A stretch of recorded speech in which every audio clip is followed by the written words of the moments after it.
குலசேகராழ்வார் திருவடிகளே சரணம். குஷ்யதே யஸ்ய நகரே ரங்கயாத்ரா தினே தினே தமகம் சிரசா வந்தே ராஜானம் குலசேகரம்.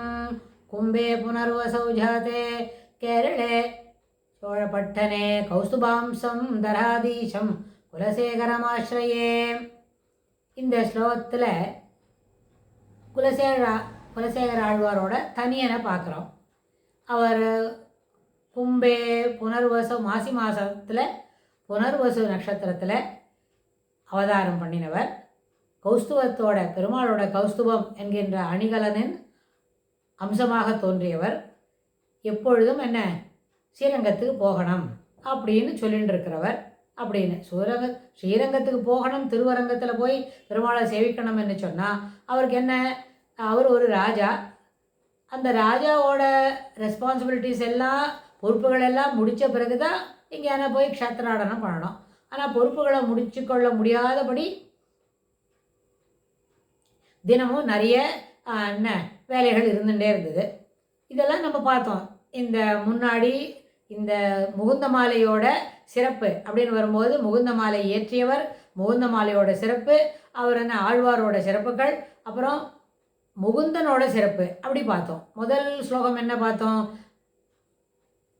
அதில் ஸ்ரீவல்லபேதி வரதேதி தயாபரேதி பக்தப்பிரியேதி பவலுண்டன கோவிதேதி நாதேதி நாகசயனேதி ஜெகன்னிவாசேதி அப்படின்னு ஆலாபனம் பிரதிபரம் குருமே முகுந்த. அதாவது உன்னுடைய நாமங்களை பாடுபவனாக என்னை ஆக்கு, என்னை பாடவை அப்படின்னு கேட்டுக்கிறார். ரெண்டு விதமான பாடம் இருக்கு, ஆலாபனம் ஆலாபினம். குருமே முகுந்த அப்படின்னு சொல்லும்பொழுது குரு மாம் முகுந்த அப்படின்னு கேட்டாலும் என்னை உன்னுடைய பாடல்களை உன்னுடைய நாமங்களை திவ்ய நாம சங்கீர்த்தனம் செய்பவனாக என்னை ஆக்கு, குரு அப்படின்னு சொல்றார். ஒன்று, பாடுபவனாக என்னை ஆக்கு, என்ன பாட பணித்து, என்ன பாடவை, என்ன பாட என்ன உன்னுடைய நாமங்களை பாடுபவனாக என்னை ஆக்கு. ஒன்று இன்னொன்று உன்னுடைய நாமங்களை சொல்பவனாக என்னை ஆக்குவிப்பாய், என்னை நீயே பண்ணிவிடு. நான் சாதாரணமாக போயின்னு இருக்கேன், எப்போவும் நாமஸ்மரணை செய்கிறவனா என்னை ஆக்கிடு, ஆக்கி வைப்பாய் அப்படின்னு என்னை பண்ணிடு.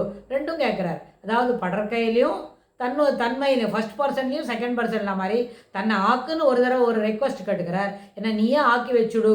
ஆக்குன்னு சொன்னால் தனக்கும் ஒரு முயற்சி இருக்கும்னு அர்த்தம்.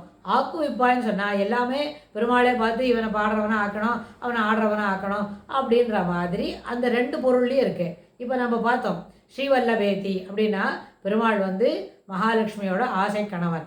அதனால் மகாலட்சுமியை நம்ம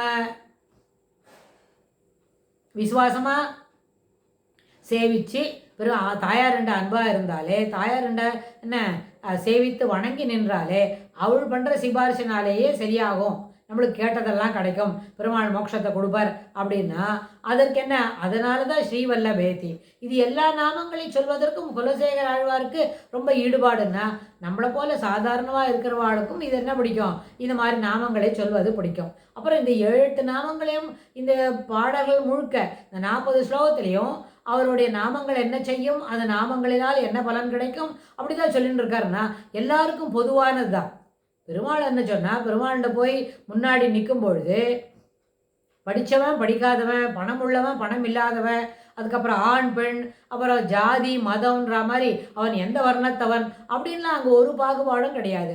உள்ளுக்குள்ளே இருக்கிற ஆத்மா பரமாத்மாவோட ஒரு உடல், அந்த உடலில் ஒரு பங்கு, பெருமாளோட சரீரத்தில் இந்த ஜீவன் ஒரு பங்கு. அதனால் அதில் என்ன கிடையாது, நம்ம என்ன கேட்டாலும் பெருமாளுக்கு நம்மளுக்கும் நல்ல தொடர்பு இருக்குது. இந்த சரீரத்துக்குள்ளே இருக்கிற ஜீவனுக்கும் பெருமாளுக்கும் தொடர்பு உண்டு. அதே மாதிரி பக்கத்தில் இருக்கிற ஜீவன் நன்னா படித்தவன் நன்னா படிக்காதவன் அப்படின்னா அவனுக்கும் பெருமாளுக்கும் தொடர்பு உண்டு. அப்போ நம்ம என்னாச்சு, இந்த ட்ரையாங்கிளில் பக்கத்தில் இருக்கிறவன் ஒரு ஆத்ம பந்து, உள்ளுக்குள்ளே இருக்கிற ஜீவனுக்கு ஆத்ம பந்து. அதனால்தான் ரொம்ப சில விஷயம் தெரிஞ்சவாள்லாம் என்ன பண்ணுவா, ஆத்ம நமஸ்காரம் அப்படின்னு சொல்லிப்பா. அதனால் அந்த ஜீவனுக்கு இது தொடர்புடையதுன்னு சொன்னால் எல்லாருக்கும் பொதுவானது. அதனால தான் நாம சங்கீர்த்தனம் எல்லாருக்கும் ஏற்றது. அதனால் கெடுமிடராயவன்னா கேசவா அப்படின்னா நம்மக்கிட்ட இருக்கிற இடர்பாடுகள் எல்லாம் நீங்க வேண்டும் அப்படின்னா என்ன செய்யணும், முதல்ல கேசவா அப்படின்னு சொல்ல தெரிஞ்சுக்கணும். எப்பவும் கேசவான்னு சொல்லணும். காலத்தில் பிராத்த காலத்தில் ஸ்மரணம் என்ன ஸ்மரணம்? ஹரிஹி அப்படின்னு சொல்லலாம். ஹரி என்ன பண்ணுவார்? நம்மளுடைய பாவங்களை அழித்து விடுவார். அது ஒரு 7 தடவை சொன்னோம். ஹரி ஹரி ஹரி ஹரி ஹரி ஹரி ஹரி அப்படின்னு 7 தடவை சொன்னமான அந்த நேத்திக்கு சாயங்காலம் வரைக்கும் ராத்திரி தூங்க வரைக்கும் பண்ணியிருக்கோமே, இன்றைக்கி முழிச்சிக்கிறதுக்கு முன்னாடி வரைக்கும் அந்த என்ன பாவங்கள் பண்ணியிருந்தாலும் அந்த பாவங்களை அவர் தொலைத்து விடுவார். அதனால்தான் ஹரிஹி அப்படின்னு சொல்லிட்டு நம்ம எழுந்துக்கணும்னு பெரியவாள்லாம் சொல்லி தருவா. அதனால் ராத்திரியில் தூங்கும்பொழுது மாதவ அப்படின்னு சொல்லிட்டு தூங்கினா, மாதவன், மா என்றால் மகாலட்சுமி, மகாலட்சுமியின் தவப்பயன் என்ன? ஸ்ரீமன் நாராயணன். அதனால் ஸ்ரீமன் நாராயணனை நினைத்து கொண்டு உறங்க வேண்டும் அப்படின்னு. இது எல்லாமே என்ன? நாமஸ்மரணத்தோட சிறப்பை சொல்லுவது. ஆனால் நாமஸ்மரணத்தை எப்படி பண்ணணும்? எப்பொழுதும் நம்முடைய ஆடி பாடிக்கொண்டு மனம் அதில் லயித்து இறைவனுடைய நாமங்களை சொல்லி கூத்தாட வேண்டும். அப்படிதான் பொருள். ஆனால் இப்போ நம்மளை போல் ஒரு பிஸி ரோட்டில் நம்ம அது மாதிரி ஆடின்னு இருந்தால் என்ன டிராஃபிக்கு கொடுத்து டிஸ்டர்பன்ஸ் பண்ணுறாங்க அப்படின்னு சொல்லி நம்மளை என்ன பண்ணுவா? ஓரமாக கொண்டு விட்டுவிடுவா. ஒரு கிராமத்தில் ஆடினா ஒன்றும் பிரச்சனை இல்லை. இது மாதிரி பிஸி ரோட்டில் ஆடினா நகரத்தில் மாநகரத்தில் போய் நீங்கள் மாதவன் சொல்லிட்டு ஆட முடியாது அப்படின்னு சொல்கிறவாள்லாம் இருக்கா. ஆனால் அதுக்காக நடு வீதியில் ஆடணும் இல்லை. நம்ம அதில் ஒரு 400 ஸ்கொயர் ஃபீட்டுக்கு பெரிய ஹால் இருக்குன்னா அந்த ஹாலில் நம்ம ஒரு 10 பேராக சேர்ந்துட்டு நாமஸ்மரணையை சொல்லிட்டு ஒரு ஏகாதசி சாயங்காலத்துக்கு பஜனம், அந்த பஜனத்தில் டான்ஸை பாடிக்கலாம். அதில் ஒன்றும் ஆட்சேபனை கிடையாது. அதற்கு எந்த தட்டும் இல்லை, எந்த இடையூறும் இல்லை. அதனால் அந்த அடிப்படையில் தான் பக்த பிரியேதி பவலுண்டன கோவிதேதி இந்த வாழ்வு என்கிற இருக்க அந்த சமுத்திரம், வாழ்க்கை என்கின்ற சமுத்திரம். மலையப்ப சுவாமி என்ன பண்ணிட்டு இருக்கார்? தன்னுடைய முழங்கால் வரைக்கும் காட்டின்னு இருக்கார். அந்த என்னுடைய திருவடியை பற்றினா ஒரு திருக்கைகளால் என்ன பண்ணிட்டு இருக்கார்? திருவடியை பற்றுக்கொள் அப்படின்னு காட்டின்னு இருக்கார். இன்னொரு திருக்கையால் முழந்தால் வரைக்கும் காமிச்சுட்டு இருக்கார். அப்படின்னா என்ன? பெருமாளோட திருவடியை பற்றினா இந்த வாழ்வு என்கின்ற அதற்கு த ஜர்னி ஆஃப் லைஃப் சொல்கிறோமே, இந்த வாழ்வின் பயணம் அது முட்டிங்கால் வரைக்கும் தான். ரொம்ப இடுப்பு வரைக்கும் போய் கழுத்து வரைக்கும் போய் ஒன்று அப்படியே முழுக வச்சுவிடாது. பெருமாளுடைய திருவடியை பற்றினால் நம்ம கிராஸ் பண்ணுற லிமிட்டுக்குள்ளே இருக்கும். முட்டிக்கும் கீழே தான் ஜலம் இருக்கும். அதனால தான் சுவாமி என்ன பண்ணியிருக்கார்? தன்னுடைய முழந்தாளுக்கு நேர அந்த தன்னுடைய திருக்கைகளை வச்சு காமிச்சுட்டுருக்கார். திருக்கையை வச்சு காமிச்சுட்டுருக்கார். அதனால் வாழ்வென்கிற இந்த ஜேர்னியை பண்ணா பக்த புரியேதி பவலுண்டன கோவிதேதி.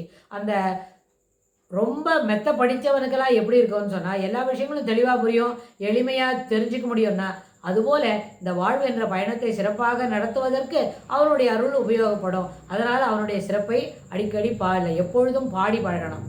அப்புறம் பவலுண்டன கோவிதேதி நாதேதி, நாதன் எல்லாருக்கும் நாதன்.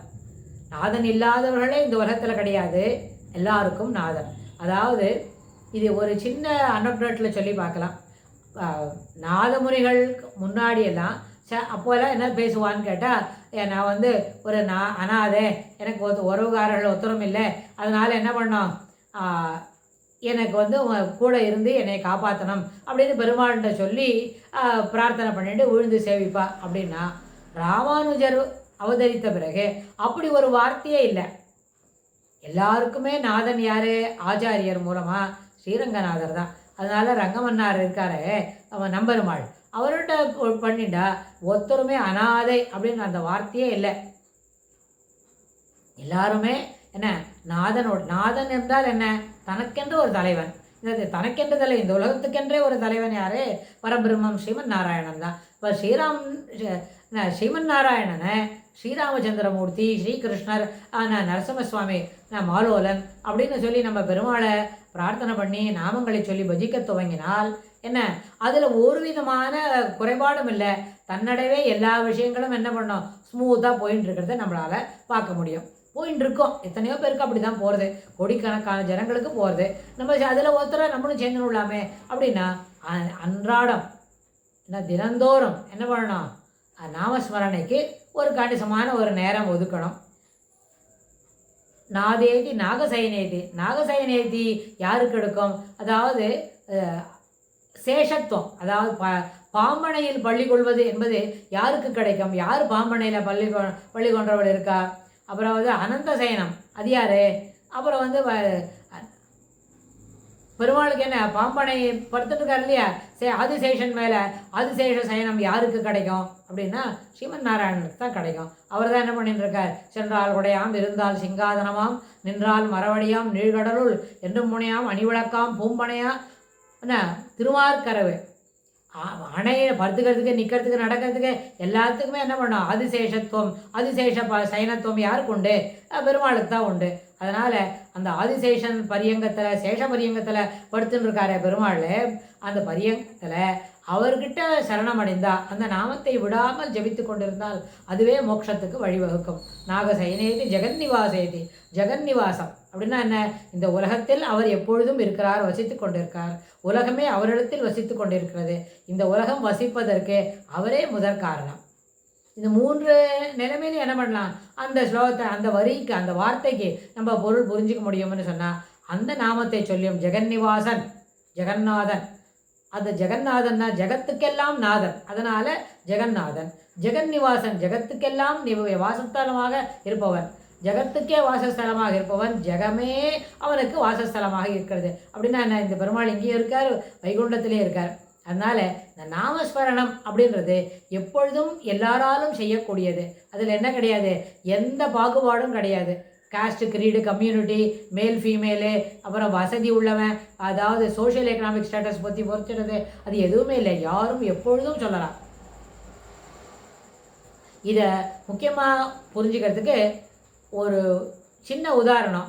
ஒரு ஸ்திரீக்கு அவளோட சுத்தத்தை நம்ம பற்றி சொல்லிக்கணும். அவள் எப்படி இருக்கா, அவளோட தூய்மையை பற்றி பேசணும். அது முதல்ல பொதுவான இடத்துல பேசக்கூடிய விஷயமே இல்லை. அதற்கு கூட பெரியவாள் என்ன சொல்லிக் கொடுப்பா? ராமநாமம். ராம ராம ராம அப்படின்னு சொல்கிறோம்ல. ஸ்ரீராம ராம ராமேதி ரமே ராமே மனோரமே சகசிரநாம தத்துல்யம் ராமநாம வரானனே அப்படின்னு சொல்கிறனே, அந்த ஸ்ரீராம ராம அப்படின்றத ஒரு தடவை சொன்னாலே அவளை யாரோடைய அழுக்கையும் அது போக்கிடும். அது பொம்மநாட்டிக்கு மட்டும்தான் போக்குன்னு இல்லை, ஆணுக்கும் இந்த என்ன உண்டு? இந்த சிறப்பு உண்டு. அதனால் எப்பொழுதும் நாமஸ்மரணைன்னு சொன்னால் ராமநாமஸ்மரணை எல்லாரையும் எப்பொழுதும் என்ன பண்ணோம்? தூய்மைப்படுத்தும். இப்போ நம்ம சில பேர் சொல்லுவா, லேடிஸ்க்கு தான் சொல்லணும், மேலே எல்லாருக்கும் சுத்தம் பொது தானே. பெருமாள் எப்படி எல்லாருக்கும் பொதுவோ அதுபோல் சுத்தமாக இருக்கிறது சுச்சி என்கின்ற வார்த்தை அனைவருக்கும் பொது. அதுக்கு யாருக்கெல்லாம் சுச்சி வேணுமோ அவள் இதெல்லாம் சொல்லலாம். சில நேரத்தில் சில நாமங்களை சொல்வதற்கு சிறப்பான அனுஷ்டானங்கள் வேணும். மந்திர ஜபம் என்று சொல்லு போயிட்டே வந்துட்டே உட்காண்டே பாதி நேரத்தில் புஸ்தகத்தை எடுத்து பரட்டி பார்த்துட்டு, புஸ்தகத்தை பரட்டி பார்த்துட்டு கண்ணு வாய் மாத்திரம் நாமம் சொல்கிறது, அப்படியான மந்திர ஜபம் பண்ண முடியாது. அதற்கு அனுமதி இல்லை. ஆனால் சாதாரணமாக நாம ஜபங்களை சொல்வதற்கு, ராமநாமை சொல்வதற்கு நம்ம என்ன பண்ண வேண்டாம்? எந்த அனுஷ்டானத்துக்கு முக்கியத்துவம் இல்லாமல் எப்படியும் சொல்ல முடியும். படுத்துட்டே சொல்லலாம், ஒருவேளை நடந்துட்டே சொல்லலாம். சில நேரத்தில் நம்ம ஒரு வயசானவர் இருக்கார், அவர் என்ன பண்ண முடியல, குளிக்கிறதுக்கு கூட முடியல அப்படின்னா அன்றாட அனுஷ்டானங்களை புறந்தள்ளி ராமநாம ஜபம் சொல்லலாம். அதனால்தான் சகஸ்ரநாமம் சொல்லும்போது என்ன சொல்கிறார்? சுகவீரமாக இருக்கிறவனுக்கு நாராயண சப்தமே சிறப்பான மருந்தாக அமையும் அப்படின்னு. அதனால் நாம சப்தத்தோட சிறப்பை பற்றி முதல் ஸ்லோகத்தில் சொல்கிறார். இன்னும் இதில் இருக்கிற நாமங்களுக்கு அது என்ன விரிவான விளக்கத்தை அடுத்த பதிவில் பார்க்கலாம். குலசேகர ஆழ்வார் திருவடிகளே சரணம்.